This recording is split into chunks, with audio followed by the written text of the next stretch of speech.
हर महादेव, करौली शंकर महादेव की जय। अभी शाम के 4 बज रहे हैं और मैं जा रही हूँ रेस्टोरेंट पर इडली बनाने के लिए। और एक खुशखबरी है जो मैं आप लोगों के साथ शेयर करना चाहती हूँ। हर बार मैं शेयर करती हूँ जब अच्छी चीज़ें हमारे साथ घटित होती हैं, जब कुछ अच्छा होता है तो मैं आप लोगों के साथ शेयर ज़रूर करती हूँ। कभी कुछ बुरा होता तो वो शेयर नहीं करती जल्दी, लेकिन जब अच्छा होता है तो शेयर करती हूँ। बाबा माता की कृपा से सब अच्छा ही हो रहा है। तो जैसा कि आप लोग को पता था कि हमारा जो इडली का स्टॉल है वो हम लगाते थे दरबार के जस्ट सामने ना। तो अब बाबा माता की इतनी कृपा हो गई है हम पे, इतनी कृपा है कि अब हमें स्टॉल जो है ना दरबार के अंदर हम लगा पा रहे हैं। और कुछ दिक्कतें थी, लेकिन गुरुदेव को हम कहते नहीं थे, लेकिन फिर भी गुरुदेव को तो पता है ही सब चीज़ें कि क्या है क्या नहीं है। लेकिन एक होता है ना, एक समय जब आता है तभी सब कुछ होता है। तो बस बाबा की कृपा हो गई, माँ की कृपा हो गई, गुरुदेव की कृपा हो गई। और एक दिन अचानक में, एक दिन यानी 30 तारीख के दिन ही, 30 तारीख के दिन हमें मैसेज मिलता है कि हमारा जो रेस्टोरेंट है, हमारा जो स्टॉल है वो दरबार में हम लगा सकते हैं। तो बाबा ने इतनी अच्छी जगह दी है ना, मतलब एकदम हाँ, अपना जो स्टॉल है इतनी अच्छी जगह लगाते हैं कि शिव परिवार दिखता है, शनि मंदिर दिखता है, बाबा जी बगल में दिखते हैं, माँ दिखती है, मतलब एकदम गोद में रखा हुआ है। अब पहले दुख होता था कि अरे हम आरती नहीं कर पाते, हम ये नहीं कर पाते, वो नहीं कर पाते। अब तो ऐसा होता है कि आरती होती रहती है और हम बेचते रहते, मतलब बेचते भी हैं और आरती भी करते रहते हैं उधर खड़े खड़े।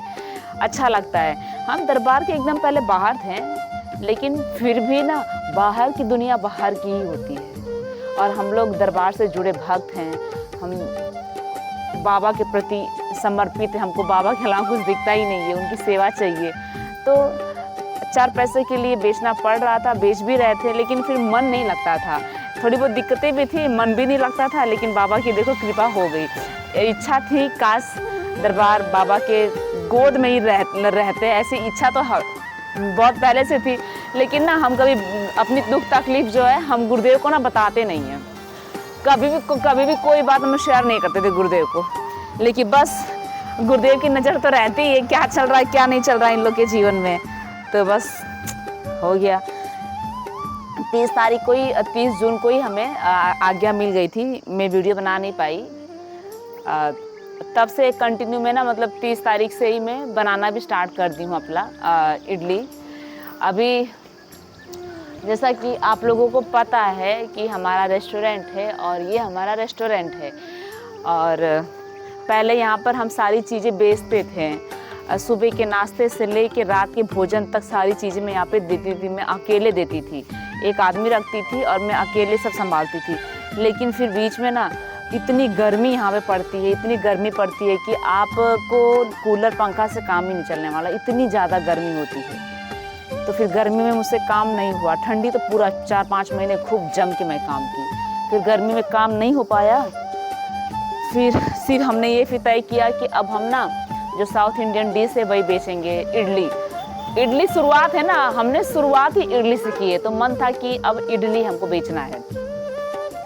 तो वही फिर थोड़ा थोड़ा हम लोग ना समय निकाल के बेचते थे, कहीं बेच लिया कभी नहीं बेच लिया, मतलब चल रहा था। 2 महीने समझ जाओ ये है कि अपने जेब से हमको इसका रेंट भी देना पड़ा। क्या करें, फिर घर भी जाना पड़ता है देख रेख के लिए। दिक्कतें थी, लेकिन ना गुरुजी को सब पता चलता है कि इन लोग को क्या कब चाहिए। तो बाबा की कृपा से अब अंदर लग गया है। तो आप लोग अगर दरबार आते हो ना, जो लोग मेरा इडली खाए हैं, तो आप लोग मुझे बाहर मत ढूंढिएगा। अब मैं बाबा के दरबार के अंदर ही अपना छोटा सा स्टॉल लगा रही हूँ। और आगे चल के थोड़ा सा अगर ढंग से व्यवस्थित हो जाता है तो वहाँ पे हम डोसा भी देंगे। तो इडली डोसा जो साउथ इंडियन डिश है वो मैं देना चाहती हूँ अच्छे से आप लोगों को, एकदम क्वालिटी, रीजनेबल रेट हो, क्वालिटी हो और मज़ा आ जाए आप लोग को खा के। क्योंकि हमने ना बाबा ने ये साउथ इंडियन डिश इतने अच्छे से बाबा ने सिखा दिया है। और सबसे अच्छा तो इडली और डोसा, इतना बढ़िया बाबा स्वाद देते हैं ना, क्या बताऊँ। तो वो चीज़ें जो है ना हम लोग अपना बना रहे हैं, बनाएंगे आगे चल के। तो यही आप लोगों के साथ शेयर करना था। और आप लोग आइएगा तो ज़रूर हमें एक बार सेवा का मौका दीजिएगा। मुझे यकीन है कि 30 रुपये में आप लोग इतनी बेहतरीन क्वालिटी, इतना स्वादिष्ट इडली खाए होंगे कि नहीं, मुझे नहीं पता। मुझे नहीं लगता कि अभी इतना स्वादिष्ट खाए होंगे। इतना बढ़िया बाबा बनवाते हैं, हमने कभी बनाया नहीं था। उस हिसाब से इतनी स्वादिष्ट इडली बनती है कि एक बार आपने खा लिया ना तो आप कहोगे भाई इतना सस्ता इडली दे रहे हो आप, ये तो 50 रुपये होना चाहिए इसका रेट। तो ऐसी चीज़ें हैं। तो आप लोग ज़रूर, आप लोग को बहुत पसंद आएगा, आप लोग खाइएगा। तो अभी 4 बज रहा है तो मैं आई हूँ सुबह। हाँ, टाइमिंग क्या है पता है, माँ की आरती के बाद ना हमारा इडली का स्टॉल हम लगाना शुरू कर देते हैं। फिर उसके बाद वही शाम के समय 2 टाइम लगा रहे हैं। भीड़ रहती है तो सुबह शाम, भीड़ नहीं रहेगी तो फिर शाम के समय एक टाइम से लगाएंगे। अभी फ़िलहाल में हम दोनों टाइम लगा रहे हैं, सुबह शाम। अमावस्या भी है, फिर पूर्णिमा भी आने वाली है, तो सुबह शाम बेचेंगे। फिर तो आप लोग आइएगा सवेरे माँ की आरती के बाद। थोड़ा बहुत लेट भी होता है तो भी 8 बजे तक अपना काउंटर स्टॉल जो है ना वहाँ पे लगा देंगे। तो आइएगा खाने के लिए आप लोग स्वादिष्ट स्वादिष्ट इडली, आप सभी लोग। ये देखिए हमने ना नारियल का एक पौधा भी लगाया था, इतना बड़ा हो गया। बारिश भी आ गई ना, बारिश की वजह से वो लग गया है। और यहाँ पे हमने कड़ी पत्ता भी लगाया था। ये देखो ना ये गोबर में से क्या निकला है, ये गोबर में से। अब समझ में आया, जो गाय है ना, जो गाय है वो कुछ सब्जी वब्जी खा ली थी तो गोबर में से ये पूरा सब्जी निकला है और ये हमने कड़ी पत्ता लगाया है, देखो लगाया था वो भी लग गया है।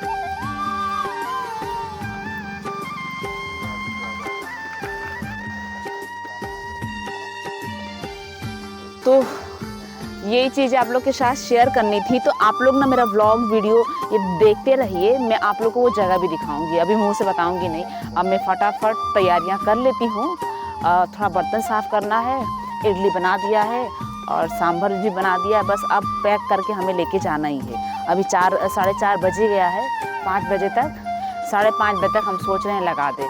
तो अब मैं तैयारी कर लेती हूँ, ठीक है।